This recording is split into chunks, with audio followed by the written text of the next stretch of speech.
전 이사에서 이 58장 11절을 암송하면서 너무 좋았어요.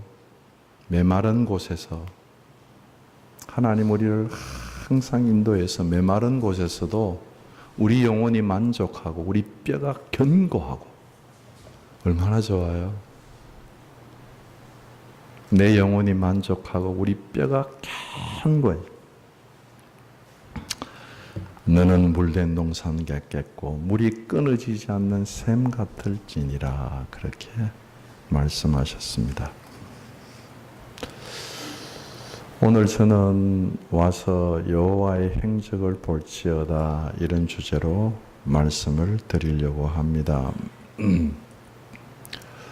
오늘 시를 잘 이해하기 위해서는 시의 배경을 이해하셔야 되는데, 이 시의 역사적인 배경은 이사야서 36장, 37장에 나오는, 그러니까 아수르의 군대가 저 북쪽으로부터 해안도로를 따라서 남쪽으로 쭉 내려와서 예루살렘까지 내려와서 예루살렘을 포위하게 됩니다. 그때 왕이 산헤립이었고 그때의 유다왕 이름은 히스기야였습니다.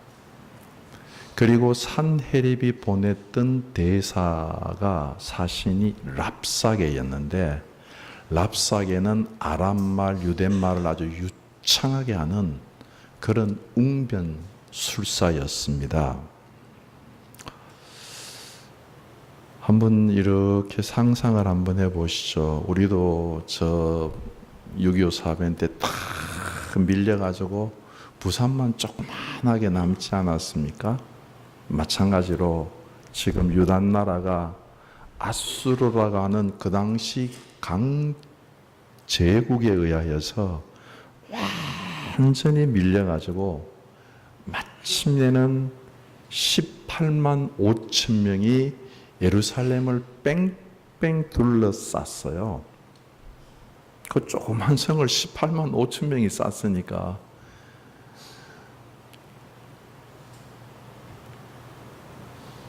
그랬을 때 그걸 배경으로 해서 시인이 그 성 안에 있었는지 성 밖에 있었는지는 모르지만 하여튼 그 상황을 배경으로 해서 지금 오늘 본문을 기록했다고 하는 것은 많은 성서학자들이 동의를 하고 있습니다. 저도 그렇게 보고 있습니다. 산헤립이 보낸 랍사게라고 하는 사람이 예루살렘 성 밑에 와서 큰 소리로 막 외치기를, 야, 우리 대왕이 나를 보내서 너희한테 말 2천 피를 줄 테니까 너희들이 말 2천 피를 탈 수 있는 군대를 내보내봐라. 무슨 말이에요? 예루살렘 성 안에는 지금 군사가 2천 명도 없다는 거예요. 그러니까 예루살렘에 있던 그 성민들이 군대를 보고 그 소리를 들으면서 완전히 두려워서 정말 어려워서 좌절과 절망을 느끼면서 이제 곧 예루살렘 성이 멸망한다, 우리나라가 멸망한다 하고 좌절과 낙담과 체념하는 분위기입니다. 이런 상황 속에서 시인이, 고라 자손인 시인이, 한 개인이 성 안에 있었다고 한다면 한 개인이 그 성 밑에 둘러싸고 있는 그 군사들을 바라보면서 무엇을 할 수가 있었겠어요? 함께 좌절하고 낙담했을지 모르겠습니다. 이 시인은 한 개인이 지금 국가도 감당 못하는데 그 한 개인이 뭘 할 수가 있겠어요? 아무것도 할 수 없을 때, 여러분, 역설적이지만 우리가 아무것도 할 수 없는 환난과 어려움과 군대로 뺑뺑 둘러싸임을 당할 때 그 안에서 진실한 하나님이 원하는 신앙이 탄생된다고 하는 것, 놀라운 일입니다. 시인은 고백하고 있습니다. 오늘 본문에서 하나님, 제 능력이 바닥이 났습니다. 아무것도 제가 할 것이 없습니다.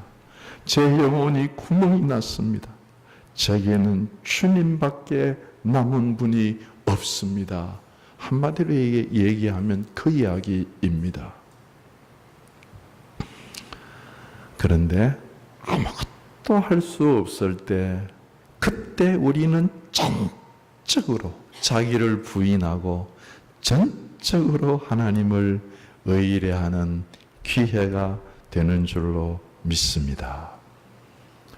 물가에서 있는 수상 안전요원이 있는데, 수상 안전요원이 사람들이 이렇게 놀다가 잘못해서 물에 빠지잖아요. 물에 빠지면 쉽게 가서 건지지 않습니다. 막 이렇게 막 물에 빠져서 손짓을 하면서 살려주세요, 살려주세요 하면서 물속을 오르락 내리락 오르락 오르락 할 때는 가만히 두고 봅니다. 그러다가 물을 마시고 힘없이 가라앉으면, 정신이 없어지면 그때의 수상요원이 가서 그를 어깨에 손에 끼고 헤엄쳐서 구조해 옵니다. 그러면 사람들이 묻지요. 왜 일찍 가서 구조하지 그렇게 기다렸어요? 그때 이야기를 하죠. 저 사람이 막 살려주세요 하고 막 발부둥을 칠 때 들어가면 그 사람이 수상 안전요원을 꽉 붙잡아가지고 헤엄을 못 치게 해서 같이 죽는 거예요. 힘 다 빠지고 정신이 없을 때 구출해 내는 것입니다. 그게 우리 신앙에도 그럴 것 같아요. 내가 아무것도 할 수 없구나. 아무것도 할 수. 저 밑에 저 군사들이 저렇게 뺑뺑 둘러싸서 있는데 이제 우리 죽었구나. 할 것이 없구나. 그럴 때 이 신앙인이 시편 46편을 성중에서 암송하고 있는 것입니다. 아무것도 할 수 없는 상황 속에서 신앙인은, 이 시편 기자는 1절 3절에서 그는 고백합니다. 하나님에 대해서 분명하게 선포를 합니다. 여러분, 이것 꼭 기억하시면 좋겠어요. 하나님에 대해서 뚜렷한 선포가 있을 때, 하나님에 대하여서 우리가 명확하게 신앙적인 진술이 일어날 때 우리의 영혼은 힘을 얻게 되고 우리가 그때 살 수 있게 되는 줄로 믿습니다. 1절에서 뭐라고 말씀하십니까? 신앙인은 하나님은 피난처이시며 하나님은 우리의 힘이시며 하나님은 환난 중에 만날 큰 도움이십니다. 그리고 난 연후에 시편 기자는 자신이 처해 있는 상황과 여건을 생각합니다.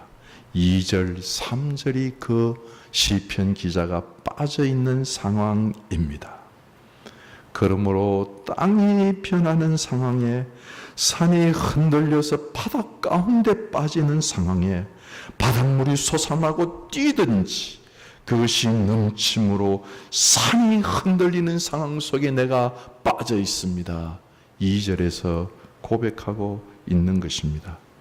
현대말로 이 얘기를 하면 갑자기 쓰나미가 닥친 거예요. 지각 변동이 일어나고 지진이 일어난 거예요. 산이 막 뒤집히고 바닷물이 막 솟구쳐 올라오는 상황 속에 빠졌습니다. 그게 1절부터 3절까지의 이야기인데 여기에 중요한 영적인 진리가 있습니다. 그게 뭐냐?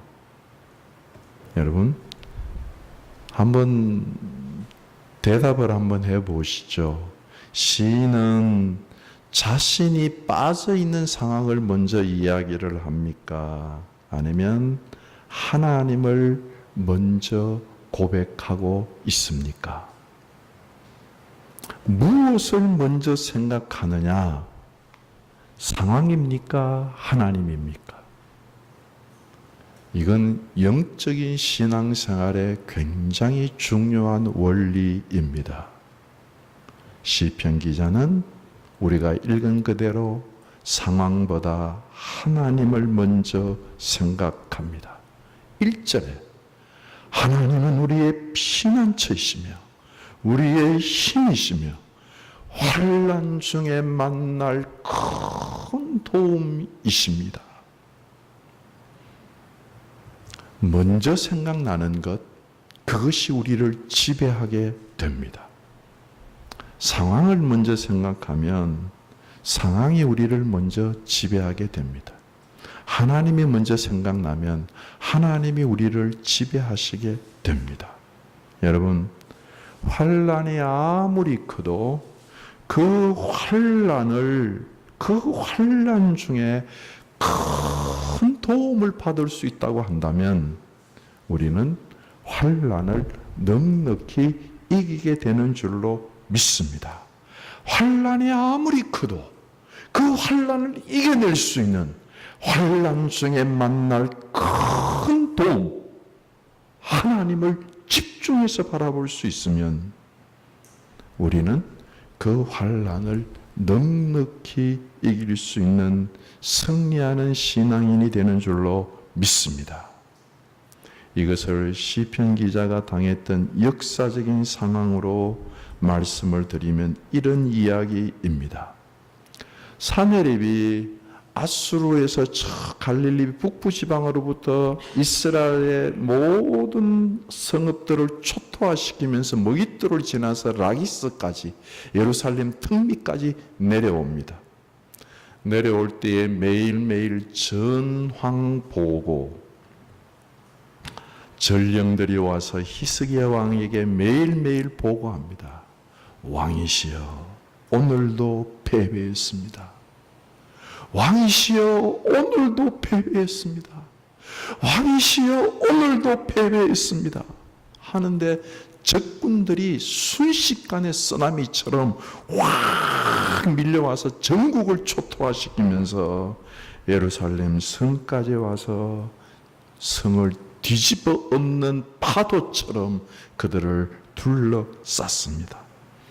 18만 5천 명이 그들을 둘러쌌을 때에 예루살렘 성 안에 있는 모든 사람들은 좌절하게 되고 낙담하게 되고 망하게 되고 그 여건과 상황에 사로잡히게 됩니다.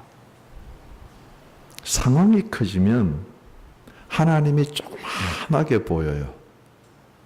큰 문제에 사로잡혀서 하나님을 조그맣게 보이는 하나님을 하나님 하고 불러도 하나님이 작기 때문에 아무런 도움을 받지를 못합니다.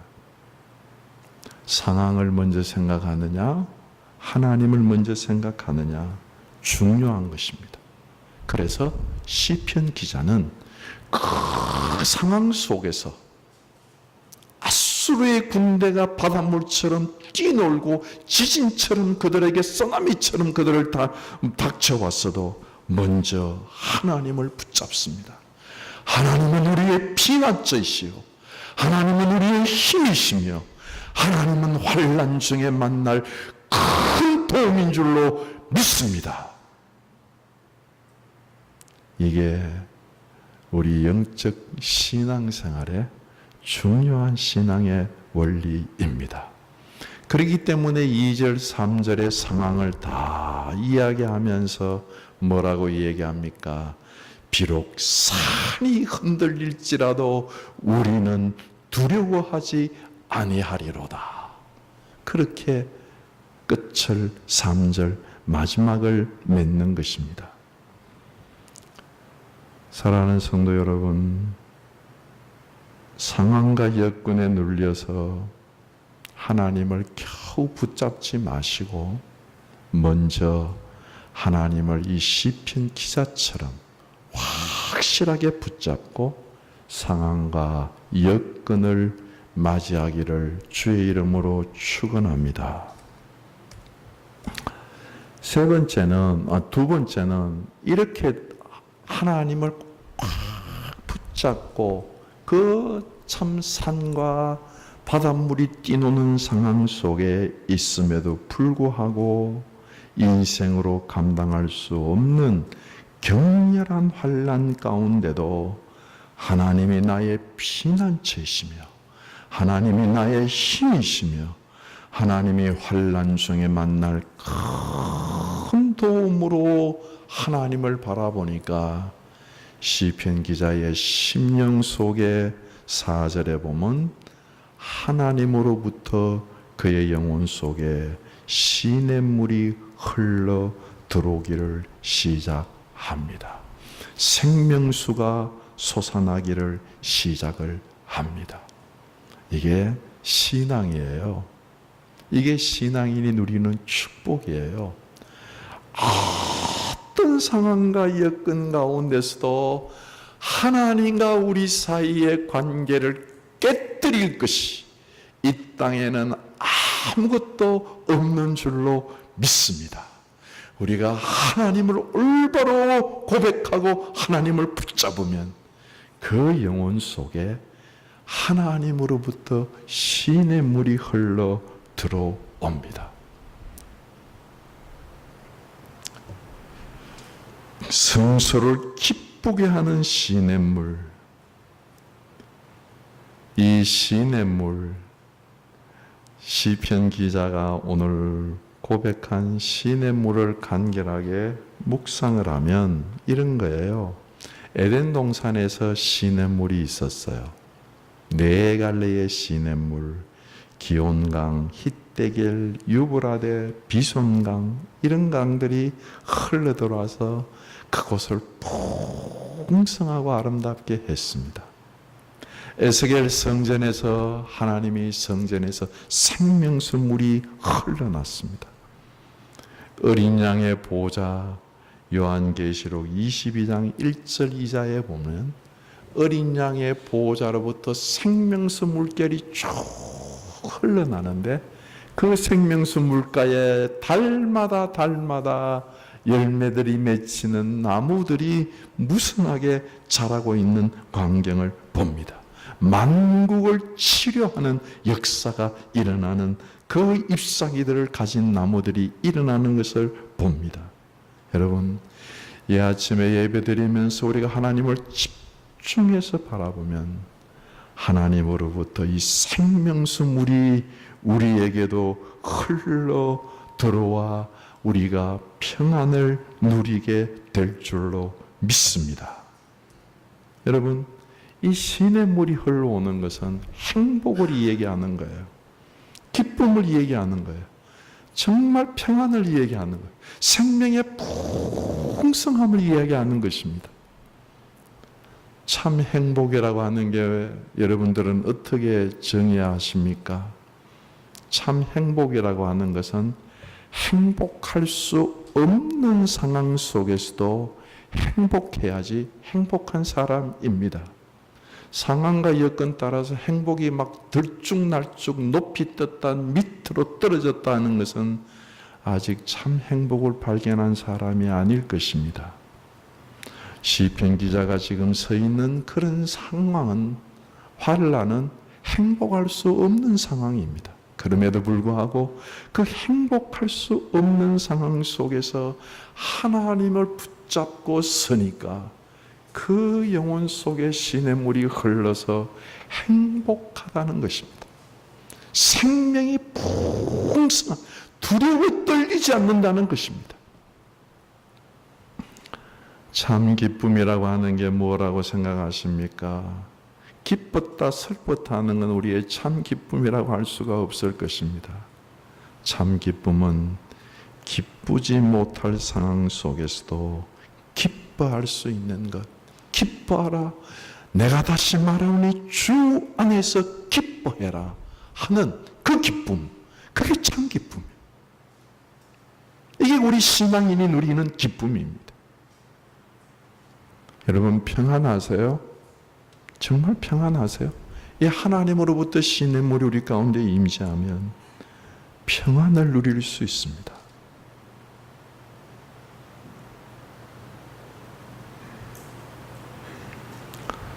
잘 아시는 대로 여러분, 다니엘이 사자굴 속에 떨어지면서도 행복했고 기뻤고 평안했습니다. 사도 바울이 빌립보 감옥에서 두들겨 맞고 상처난 몸으로도 그는 밤중에 일어나서 찬양을 부르면서 자기를 메고 있는 착고를 다 풀어놓고 감옥문을 열을 젖힐 정도로 그는 평안하고 행복했고 찬양이 터져 나왔습니다. 요한복음 7장 38절 39절에 보면 예수님이 수가성 여인을 만나서 생수를 주신다고 말씀하시면서 나를 믿는 자는 성경에서 이름과 같이, 성경에서 약속한 것 같이 그 배에서 생수의 강이 흘러 넘쳐 나오리라.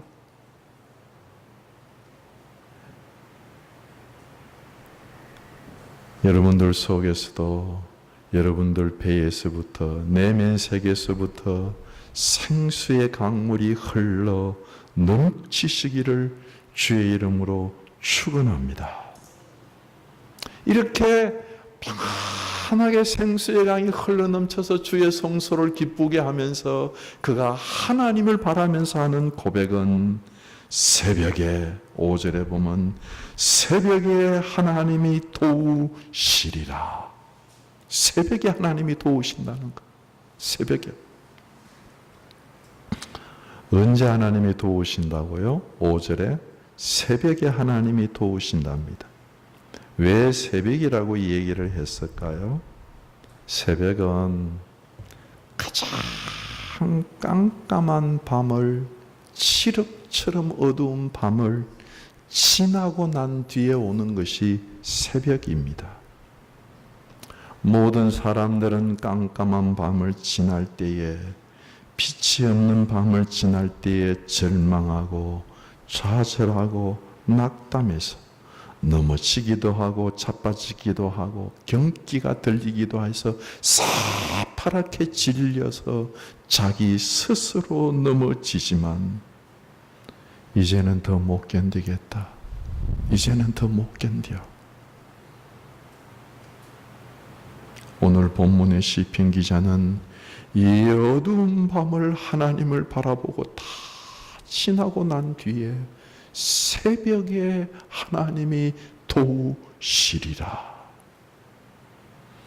시냇물을 경험하면서 하나님의 주시는 평안, 하나님의 주시는 생명력의 풍성함을 기다리며 경험하면서 그 깜깜한 절벽 같은 밤중을 지나면서 기다리면서 새벽에 하나님의 역사하실 때 기다린다고. 문민정부를 열었던 김영삼 대통령이 닭장이라 그러죠. 그 참 투쟁하다가 닭장에 갇혀서 감옥소로 끌려가면서도 그가 남겼던 유명한 말 아시죠? 닭모가지를 비틀어도 새벽은 온다. 새벽은 옵니다.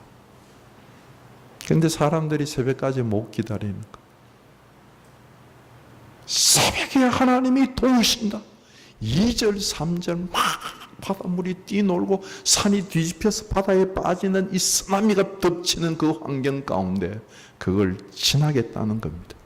그걸 지나서 시냇물 하나님과 그 평안을 경험하면서 새벽에 하나님이 도우시는 것을 그는 경험하겠다고 말씀을 하고 계시는 것입니다. 정말 성경에는 새벽에 하나님의 역사한 역사가 너무 많이 기록되어 있습니다. 여러분, 불과 구름 기둥이 새벽에 하나님이 역사하셨어. 불을 보는 게 새벽입니다. 구름 기둥이 떠오르는 게 새벽입니다. 여리고 성을 무너뜨릴 때 새벽 아침 일찍이 그들이 소리 지르며 무너졌습니다. 예수님이 새벽 미명에 일찍 일어나서 기도하러 가셨습니다. 새벽입니다. 이사야서 우리가 36장, 37장을 배경으로 한다고 하지 않았습니까? 새벽에 하나님을 도우시리라 하고 기다렸는데 이사야서 37장 6절 보면 아침에 시편 기자가 일찍이 일어나서 그 사내립이 둘러 진치했던 18만 5천 명을 바라보니까 여러분 놀랍게도 하나님이 이스라엘 진중의 여호와의 사자를 보내셔서 아침 일찍이 그들을 다 쳐서 하룻밤에 18만 5천 명을 멸망시킨 줄로 믿습니다. 그래서 이사야서 17장 6절에 보면 아침 일찍이 나가본 적 시체뿐이니라. 많은 사람들이 새벽을 기다리지 못하고 좌절하고 낙담하고 믿음으로 붙잡았다가 엉뚱한 길로 가버립니다. 그런데 시편 기자는 끝까지 새벽을 기다리는, 그렇습니다. 사랑하는 성도 여러분, 강철이 엄청나게 강하지만 용광로에 들어가면 물처럼 녹아버립니다. 아수르의 군대에 18만 5천 명이 그 당시에 세계를 제패하는 엄청난 군대이지만 하나님의 능력 앞에서 물처럼 녹아진 줄로 믿습니다. 그게 그 고백이 46장 46편 6절에 있는 말씀입니다. 문나라가 떠들며 왕국을 흔들었더니 그가 소리내심에 땅이 녹았도다. 땅이 녹으면 그 위에 있는 사람들은 거기 다 묻혀서 죽는 거죠. 만군의 여호와께서 우리와 함께 하시니 야곱의 하나님은 우리의 피난처시로다. 1절에서 했던 말씀이죠. 하나님은 우리의 피난처시요 우리의 힘이시요 환난 중에 만날 큰 도움이시로다.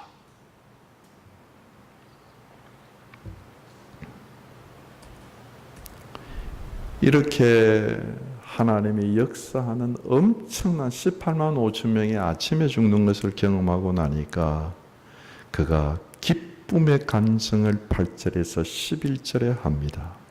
한마디로 얘기하면 와서 하나님의 행하신 행적을 봐라. 하나님이 우리에게 행하신 행적이 얼마나 엄청난 일이냐. 율법은 이 얘기를 합니다. 우리를 향하여서 열심을 내야 된다. 너희들 무엇을 행해야 된다. 그렇게 얘기하지만 복음은 말합니다. 하나님이 여러분들을 위해서 일하고 계십니다. 하나님이 하시는 일을 바라보십시오. 하나님이 행하신 일을 바라보고 즐거워하십시오. 하나님의 행적을 볼지어다. 하나님이 18만 5천 명을 다 땅을 녹이시는 그 녹이시는 가운데 일시에 그들을 시체로 만드셨습니다. 하나님의 행하시는 그 일을 와서 보십시오. 46장 9절에 그가 땅끝까지 전쟁을 쉬게 하시며 활을 꺾고 창을 끊으며 수레를 불사르시도다. 그 말씀이 응한 겁니다. 그 주둔지, 아수르가 주둔하는 주둔지가 번성하고 정말 곡식이 쌓여 있고 군비가 준비된 땅이었는데 황무지가 되었어. 시체가 이렇게 널린 곳이 되었어. 하나님이 행하셨습니다. 와서 하나님의 위대함을 보십시오. 46편 10절에 너희는 가만히 있어. 내가 하나님 됨을 알지어다. 여러분들은 우리는 너무 불안해하지 않습니까? 우리는 우리가 우리 자신을 지켜야 된다고 너무 참 조급해하고 그냥 열심으로 뭘 하려고 하고 있지 않습니까? 주님은 오늘 이 아침에 우리를 초청하십니다. 너희는 가만히 있어서 내가 하나님 됨을 알지어다. 내가 문 나라 중에서 높임을 받으리라. 내가 세계 중에서 높임을 받으리라.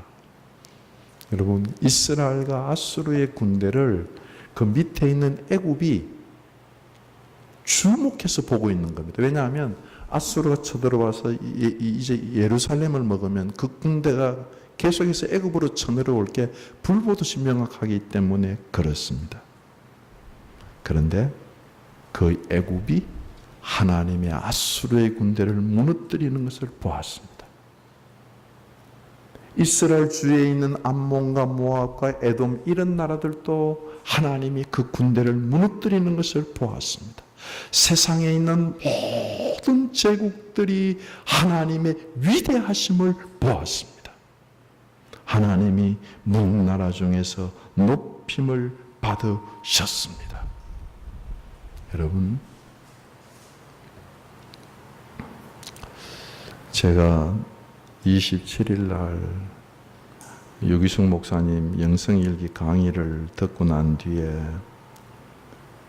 저도 24시간 하나님을 바라보면서 살자, 주님을 바라보면서 살자 하고 영성일기를 제가 순간순간 느끼시는 걸 기록하기 시작했습니다.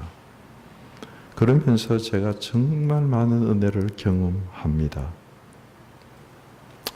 그러면서 제가 정말 깊이 깨닫는 것은 어제 제 마음속에 일어났던 이 얘기를 말씀을 드립니다. 정말 많은 은혜를 받았고 영성일기를 쓰면서 제 삶과 제 생각에 변화가 일어나는 것을 경험합니다. 그러면서 그 많은 변화를 감사하면서 동시에 항상 주님을 바라봐야 한다는 것이 내게 부담감으로 일어난다. 항상 주님 바라보는 것이 싫어질 때가 있다. 내 마음대로, 내 생각대로 살고 싶은 마음이 일어난다. 영성일기를 쓰는 것이 또 하나님의 율법적인 굴레같이 여겨진다. 항상 주님을 바라보는 것이 갈급하고 배고픈 것이 아니라 그냥 대충 살고 싶다.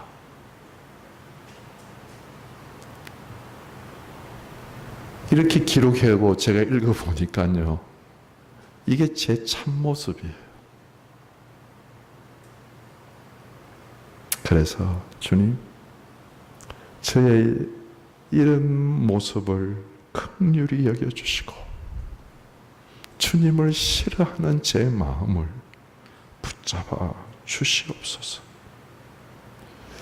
주님을 가까이 하려고 하면서도 왜 주님을 멀리하고 싶은 마음이 제 속에 있는지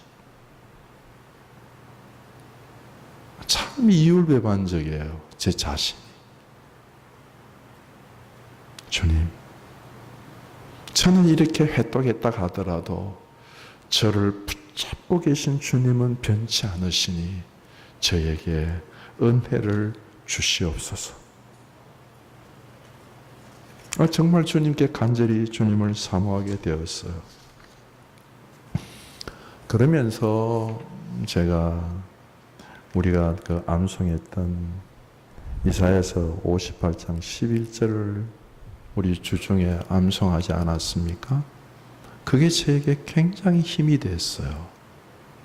여호와가 항상 너를 인도하여, 하나님이 항상 너를 인도하여, 하나님이 인도하셔. 그래서 메마른 곳에서, 우리가 그 황무한 곳에서, 환난 속에서, 메마른 곳에서 내 영혼을 만족하게 하며 내 뼈를 견고하게 하고 너는 물된 농산 같겠고